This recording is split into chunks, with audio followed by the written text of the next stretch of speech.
What's up guys, I'm KB Kwan from Taste of Asian Food. Every Chinese household will make Tang Yuan to celebrate winter solstice, which falls on 22nd or 23rd each year. It is a must-have dessert for this occasion. It has a mochi-like texture, chewy, slippery. It is made with glutinous rice flour and served in a bowl of steaming hot ginger-scented syrup. Now I've just made some with multicolor and some with sweetened black sesame stuffing. Let's get started right now. Tang Yuan is not only a great tasting dessert, but it is also eye-pleasing. Today I'm going to make 3 different colors: the natural color, which is white, the green, and the red. For the red, I used beetroot juice. Add sufficient water to the beetroot and then let it pass through a strainer. I used pandan leaf, which is also called screw pine leaves, to get a green color. Cut some pandan leaves, add some water, and blend it. Let it pass through a wire mesh strainer, and here you go, that's the pandan extract. For simplicity, you can substitute it with food color if you wish. Let's move on to prepare the dough. The dough is made with glutinous rice flour and water. Add some boiling water to the rice flour. The hot water will partially cook the flour, making it less likely to become crumble while shaping. Now I divide it into 3 parts.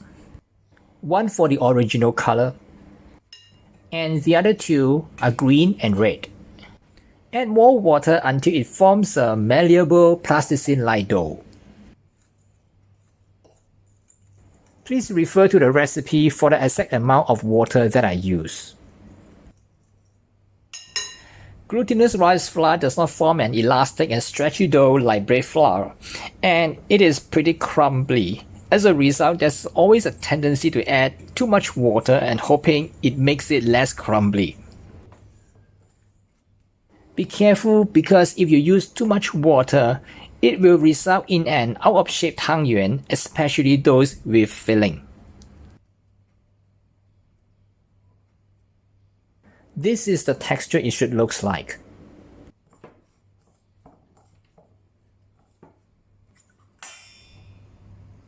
Now do the same for the green and the red dough.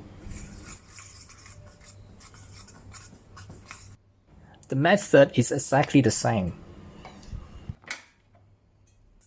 The only difference is to replace the cold water with the green juice and the red juice. Cover the doughs with a damp cloth if you do not use them immediately. Today I'll make some plain Tang Yuan and also some with black sesame as the stuffing. Toast the black sesame seeds over low heat in a pan until dry and turn aromatic.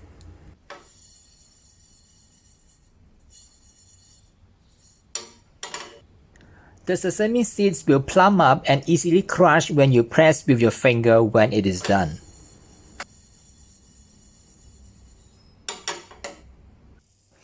Place them in a blender and crush them until they become paste.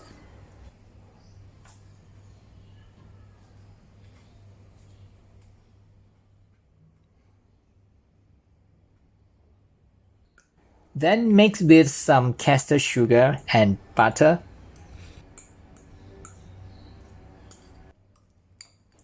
And mix well. Shape the filling into small balls and freeze.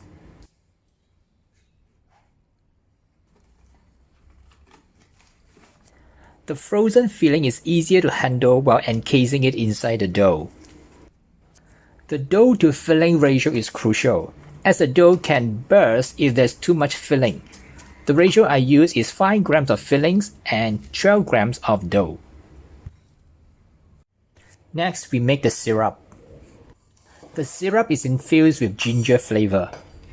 Bash the ginger will help to release the flavor while boiling. I also add 2 pandan leaves to enhance the flavor. Bring the water to a boil and then add the bashed ginger, pandan leaves, and of course the sugar.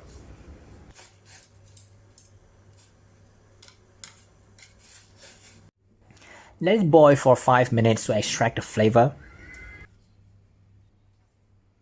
Then pass through a filter or wine mesh strainer to get a clean syrup.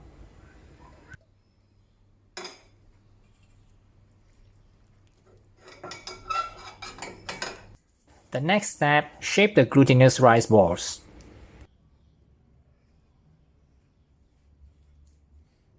If you do not add any fillings, just roll it into a ball. Bring a pot of water to a boil. Drop the tang yuan carefully into the water and cook until they float. Stir occasionally, especially in the first half minute to avoid sticking together. The glutinous rice balls are cooked when it is fully floated on the surface.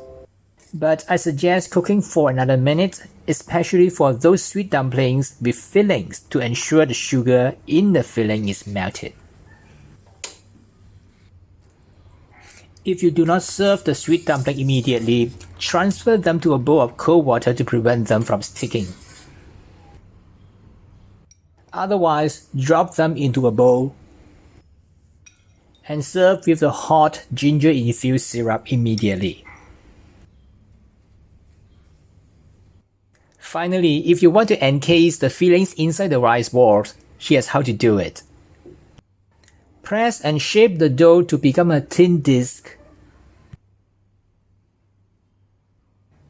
Place the frozen fillings at the center.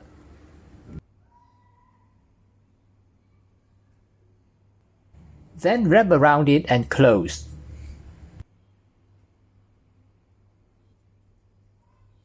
Roll and shape it between two palms to become a ball. The method of cooking is exactly the same as those without any filling. That's how to make tang yuan, the delightful dessert, both with and without filling to celebrate winter solstice. If you like this recipe, please subscribe, tap the notification, and give me a thumbs up. I'll see you again in some other similar video soon.